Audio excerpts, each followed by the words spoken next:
তুমি স্কুলে যাওনি? যাও। আর ঘরের অবস্থা তো একবারে খারাপ। এই তো এটার মধ্যে মেঘ পড়ে ইয়াসিন। অত বিছনা সবই যায় রাজু আয়ো মরম রে তো ফোন দিলাম তো একদম নষ্ট ওরা তো কইব না বলে আয়ো গো ঘরে তুমি এক ফুলবই না ঠিক না অবস্থা দেখেন, অবস্থা খুব খারাপ। এমনি অ্যাসাইনমেন্ট আমি নাইছিলি জি না অ্যাসাইনমেন্ট আমাকে শুন না মেম্বার আইছিলানি না তোমরা ওয়ার্ডের মেম্বার কাটা শকত আলী শকত আইছিলেন না? না আসসালামু আলাইকুম ওয়া রাহমাতুল্লাহ। সম্মানিত দেশবাসী, আপনারা জানেন আজ থেকে প্রায় 2 মাস পূর্বে আমাদের সাটিয়াজুরি ইউনিয়ন, যেখানে আমার জন্মস্থান, এই ইউনিয়নের সাটিয়াজুরি গ্রামের রানা মিয়া সিএনজি চালক হঠাৎ স্ট্রোক করে সে ইন্তেকাল করেছিল। তো তার আসলে এই অবুঝ 2টি বাচ্চা, এই বাচ্চাটার নাম হচ্ছে ইয়াসিন, সে ক্লাস 2তে পড়াশোনা করে। আর তার এখানে হচ্ছে যে এই বাচ্চাটা ক্লাস 1-এ পড়ে, তার একটা ছেলে একটা মেয়ে। তো আমি মূলত আসলাম, আমি শুনেছিলাম আরো আগেই, আমার ইচ্ছা ছিল তাকে দাফনের সময় আসব, কিন্তু আমি ঢাকায় আসতে পারি নাই। আজকে আসলাম, সামনে আপনারা জানেন ঈদুল আজহা।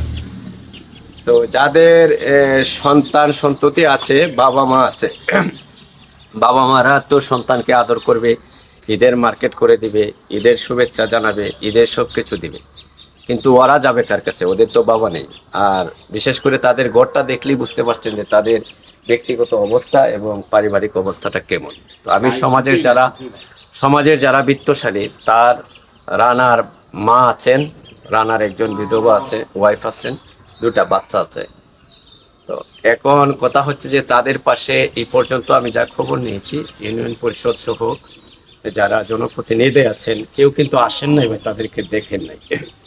আমি যারা জনপ্রতিনিধি আছেন, এই ওয়ার্ডের মেম্বার আছেন শওকত আলী, আমার অত্যন্ত প্রিয় ভাজন ভাতিজা। তো আমি মেম্বার সাহেবের দৃষ্টি আকর্ষণ করব এবং চেয়ারম্যান সাহেবের দৃষ্টি আকর্ষণ করব। আর 3 দিন পরে ওনাদের যদি কোনো সুযোগ থাকে, ওনারা যাতে ওদের পাশে একটু দাঁড়ান। আর সমাজের বিত্তশালী মানুষের সাথে আমার আহ্বান হলো যে আমি আজকে তাদের কাছে কিছুই দিতে পারবো না। আমি নিয়ে আসছি যে আমারও 3টি সন্তান আছে, তারা কিন্তু ঈদে নতুন কাপড় পরবে, আনন্দ করবে, বাবা মা আছে, তো ওদের তো কেউ নেই। তো ওদের পাশে যাতে সমাজের বিত্তবান যারা যারা সচ্ছল আছেন, ওনারা যদি একটু এগিয়ে আসেন, তাহলে এদের লেখাপড়া সব কাজগুলো সুন্দরভাবে সুষ্ঠুভাবে সমাধান হওয়া সম্ভব। নতুবা এই পরিবারটা কোথায় গিয়ে দাঁড়াবে? এদেরকে আমি সামান্য একটু ঈদ উপহার নিয়ে আসছি।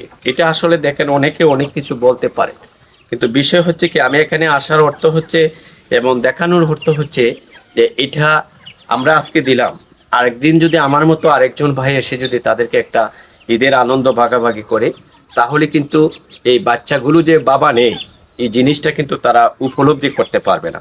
এই জন্য সমাজের বিত্তবানদের প্রতি আমার আহ্বান, আসুন আমরা সবাই মিলে সমাজের যারা অনাথ অসহায়, আমরা ঈদে তো অনেক কেনাকাটা করব, আমাদের বাচ্চাদের জন্য অনেক ব্যয় করব, পরিবারের জন্য অনেক ব্যয় করব। যারা টাকা পয়সা আছে আমরা চেষ্টা করবো যে কত লক্ষ টাকা দিয়ে একটা কুরবানি দিতে পারে, হ্যাঁ এটা দেওয়া উচিত, কিন্তু এদের পাশে কে দাঁড়াবে? এই সমস্ত লোকজনের পাশে দাঁড়ানোর জন্য আহ্বান করছি। এবং আমি ইউনিয়নের যারা বিত্তশালী আছেন, জনপ্রতিনিধি, সবাই যাতে এইভাবে খুঁজে যারা একেবারে চলতে পারে না, আমরা যাতে তেলের মাথায় তেল না দিই। আমরা অনেকে আছে তেলের মাথায় তেল দিতে স্বাচ্ছন্দ্য ফিল করি, বোধ করি, কিন্তু এভাবে খুঁজে যাতে যারা একেবারেই চলতে পারে না, নিরেট দরিদ্র আছে, গরিব আছে, এদের পাশে যারা, আর যারা বিত্তমান আছেন, দেখেন তাদের ঘরটা কি অবস্থায় আছে। যদি আপনারা একটু চেষ্টা করেন, আমিও চেষ্টা করব তাদের পাশে দাঁড়ানোর, আমার ক্ষুদ্র সামর্থ্য দিই। আপনাদের প্রতি আমার আহ্বান যে আপনারাও যাতে তাদের পাশে দাঁড়ান এবং তাদের লেখাপড়ার যে বিষয়টা আছে, আমি চেষ্টা করব, আমি তাদের মাকে বলে যাব, তার দাদুকে বলে যাব, তাদের খাতা কলমের জন্য, যাতে বইয়ের জন্য, খাতার জন্য, কলমের জন্য এই বাচ্চাগুলো জানে ঝরে না পড়ে। আমি প্রয়োজনে তাদের প্রতিষ্ঠানে যাব, তাদের প্রতিষ্ঠানের প্রধানদের সাথে কথা বলবো, শিক্ষকদের সাথে কথা বলে যাতে তাদের কোনো রকমের অসুবিধা না হয় পড়ালেখার জন্য, এই ব্যবস্থাটা আমি আপনাদের কাছে অঙ্গীকার করছি যে আমি এটা নিশ্চিত করবো ইনশাল্লাহ আমার ক্ষুদ্র সামর্থ্য দিয়ে।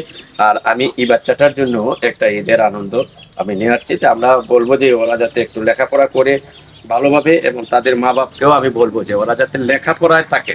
তো লেখাপড়ায় থাকলে আমরা যারা আছি, আমরা চেষ্টা করব যে তাদের পাশে একটু যাতে আমরা দাঁড়াইতে পারি এবং তারা যাতে সুন্দর করে আরো বেশি এগিয়ে যেতে পারে, কারণ তাদের বাবা নেই, বড় ভাই নেই, বড় বোন নেই, তারা এখন কোথায় গিয়ে দাঁড়াবে।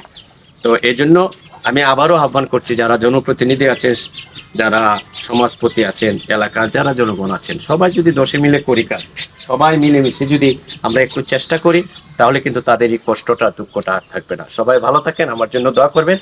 দেশের জন্য, মানবতার জন্য, প্রকৃত অর্থেই যারা কষ্টকৃষ্ট, যারা চলতে পারে না, যারা একদম অসহায়, তাদের পাশে যেন আমরা আমাদের ক্ষুদ্র সামর্থ্য নিয়ে থাকতে পারি। সবাই ভালো থাকেন। আসসালামু আলাইকুম।